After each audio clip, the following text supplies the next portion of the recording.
இந்த தேசம்தான் முதல்ல. இந்த தேசத்தினுடைய பாதுகாப்பு, இந்த தேசத்தினுடைய வெளியுறவு கொள்கை, இதற்கெல்லாம் கடந்த 11 ஆண்டுகளாக முக்கியத்துவம் கொடுத்து இந்த நாட்டை வழிநடத்தி சென்று கொண்டு இருக்கிறோம்.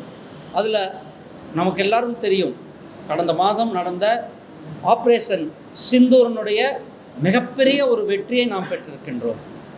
தீவிரவாதிகளுக்கு பாகிஸ்தானுக்கும் ஒரு மிகப்பெரிய பாடத்தை நாம் புகற்றியிருக்கிறோம்.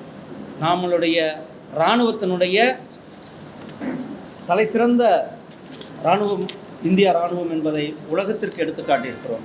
நம்முடைய பிரதமர் திரு நரேந்திர மோடிஜி அவர்களினுடைய சீரியமிக்க ஆட்சியின் கீழே நம்முடைய நாட்டினுடைய இறையாண்மையை பாதுகாப்பதற்காக தீவிரவாதிகளை கூண்டோடு ஒழிக்க வேண்டும் என்பதற்காக தீவிரவாதிகளுடைய முகாம்களை இந்தியாவிலிருந்து 100 கிலோமீட்டருக்கு அப்பால், எல்லைக்கு 100 கிலோமீட்டருக்கு தொலைவில் இருக்கிற தீவிரவாத முகாம்களை துல்லியமாக அங்கு போகாமையே நாம் இங்கிருந்தே தாக்குதல் நடத்தியிருந்து அந்த பெரிய வெற்றியை உலகத்திற்கு காட்டியிருக்கின்றோம். சகோதரர்களே, அது மட்டுமல்ல, நம்மளுடைய இராணுவத்தினுடைய டெக்னாலஜி, இந்த டெக்னாலஜியை நாம் கடந்த 11 ஆண்டுகள் மேம்படுத்தி இருக்கிறோம்.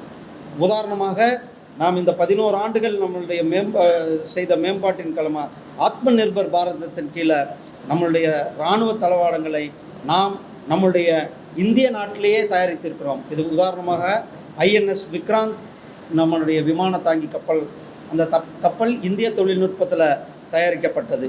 இப்படி பிரம்மாஸ் ஏவுகணைகள் இந்திய தொழில்நுட்பத்தில் தயாரிக்கப்பட்ட ஏவுகணைகள் நம்ம பயன்படுத்தணும்.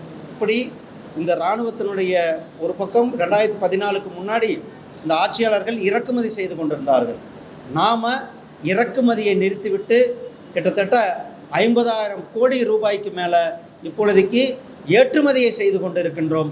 அந்தளவுக்கு நாம் சுயசார்பு பாரதமாக நம்மளுடைய நாட்டில் தயாரிக்கின்ற இராணுவ தளவாடங்களை நாம் பயன்படுத்துவதோடு மட்டுமல்லாமல் உலக நாடுகளுக்கும் நாம் ஏற்றுமதி செய்து கொண்டிருக்கின்றோம். சகோதரர்களே,